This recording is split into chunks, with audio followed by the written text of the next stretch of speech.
some common problems found in most home inspections? I'd say common are a lot of safety items, and you mentioned one, a double tap on a breaker. Mm-hmm. That's something nobody ever pulls the panel off box. Right. But when you pop it, there's two.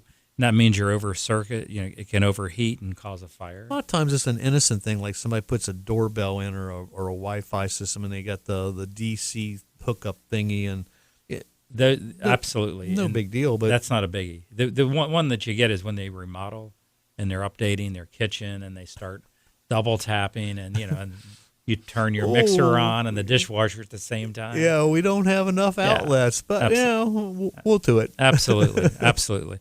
And then of course big ones are foundation, and of course water intrusion's always a big one. Nobody wants to deal with that. And but there's a lot of them. Typically in the typical home inspection, we're checking over 1,200 items that day. Wow. So there's a lot going on. So it takes you every bit of 2 to 3 hours to go through and do a thorough Absolutely, inspection. a thorough inspection, absolutely. So if you were a buyer and now if you're a seller and you're preparing to have inspection done, some things you can do. One thing is, and I hear this all the time, just change your furnace filter. Change Come that on. filter. That's right. Absolutely. Change the filter.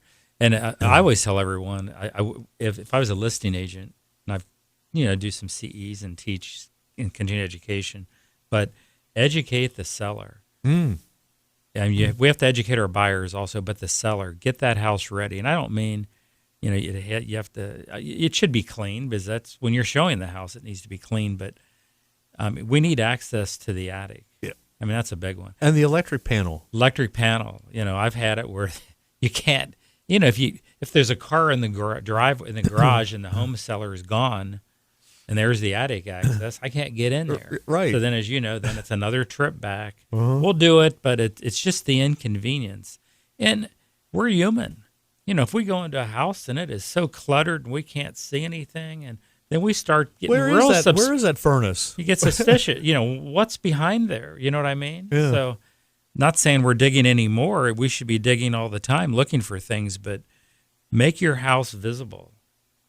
And how many times I've been with the buyer, I unlock the door, open up, and after they've went through the house, the home was pristine. Mm-hmm. Well, now the home inspector comes and they feel, I guess, not let down, but they leave their guard down. We go in and the bed's not made. I don't care. I'm not looking at the bed. But my buyer's right behind me, and I hear him saying, my gosh. You're going to run the dishwasher. Yeah. Make sure. Right. Just have the house tidy. Yeah. It makes it easier for the inspection. Plus, remember, the buyer's coming back, typically with the inspectors. So Before we met, I had a friend. He's been retired for many years, Wayne Jones. He was a great home inspector. He was love Wayne. Yeah. Yep. He tells this funny story. He was doing an inspection. He started the dishwasher, and the seller was upstairs working in her office. And she heard the dishwasher. She comes running down the steps. Shut that off. Shut that off. He goes, what? She says, he opens it up, and there's 2 packs of Oreo cookies in the top shelf. She says, "No, that's where I keep my Oreos. Nobody's going to find them in the dishwasher." that's right. That's a good one. That's a good one. So yeah, you want to make sure you take your Oreo cookie stash and put it in the. I had one a couple years ago. One of the guys did one down in Silverton, and he was testing the oven. And and this was an older person that lived there. She kept all her paper goods in her oven, but she used her microwave all the time.